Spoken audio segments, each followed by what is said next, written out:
The relentless buzz of fluorescent lights overhead had become a background hum in my life.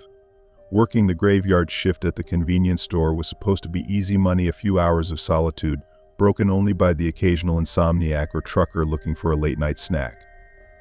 But there was something about this place, about the quiet hours between midnight and dawn, that set my nerves on edge. The store itself was an unremarkable spot on a lonely stretch of highway. A beacon of artificial light in the endless darkness, it was a haven for those passing through and a prison for me.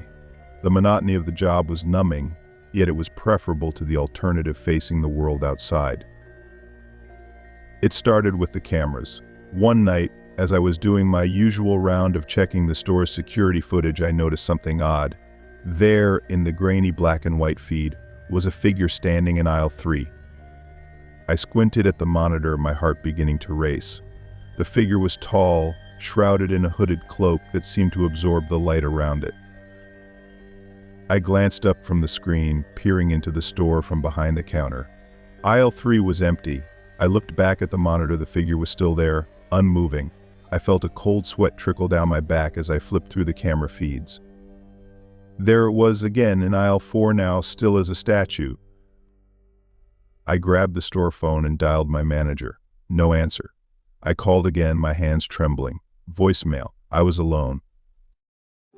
I mustered the courage to leave the safety of the counter and walk towards aisle 3, each step echoing in the emptiness of the store. My eyes darted around, scanning the shelves for any sign of movement. Nothing. Aisle 4 was the same, empty, silent. Returning to the counter, I checked the cameras again. The figure was gone. I tried to shake off the unease and went back to my duties, but the sense of being watched lingered. The next night, the figure returned. This time it moved. I watched in horror as it glided down the aisles, pausing occasionally as if perusing the shelves.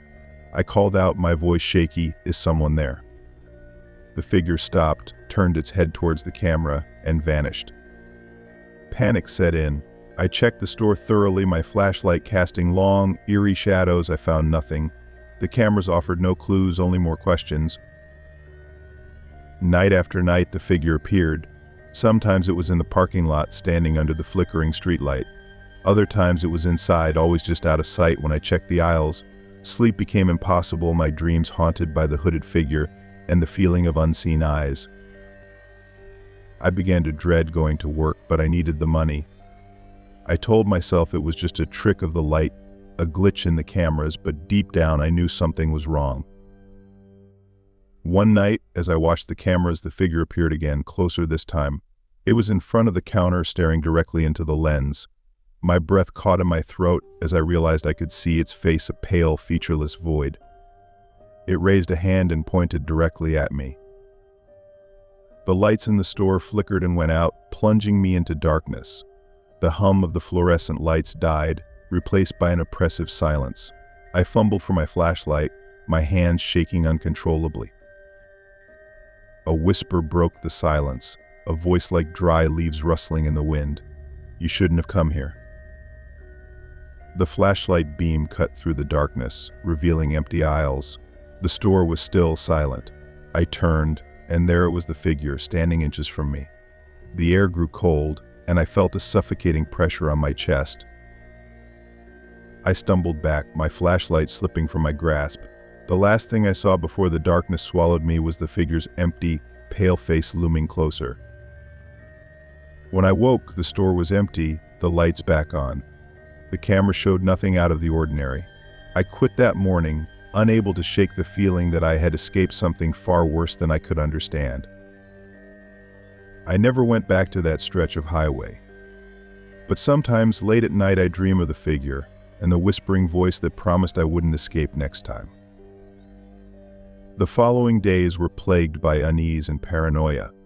I tried to return to a semblance of normalcy, but my mind kept drifting back to the store, the figure, and its ominous warning. Each night, as darkness fell, the memories became sharper, and I felt the weight of unseen eyes upon me. I convinced myself that it was just stress, that my mind was playing tricks on me. But the dreams persisted, vivid and terrifying. In them, I was back at the store, surrounded by darkness and the oppressive hum of the lights.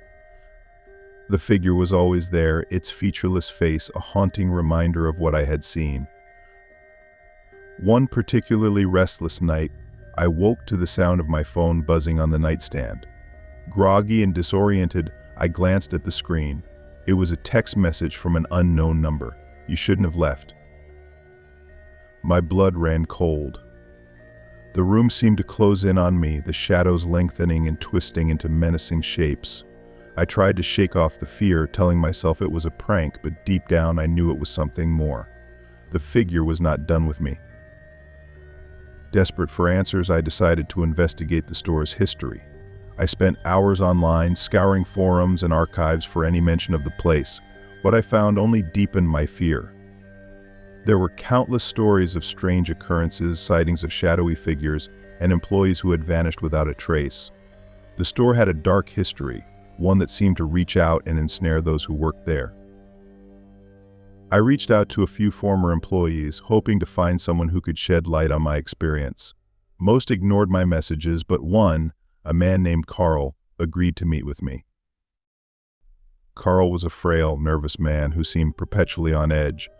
We met at a diner on the outskirts of town, and over cups of bitter coffee he recounted his own encounters with the figure. "It starts with the cameras," he said, his voice barely above a whisper.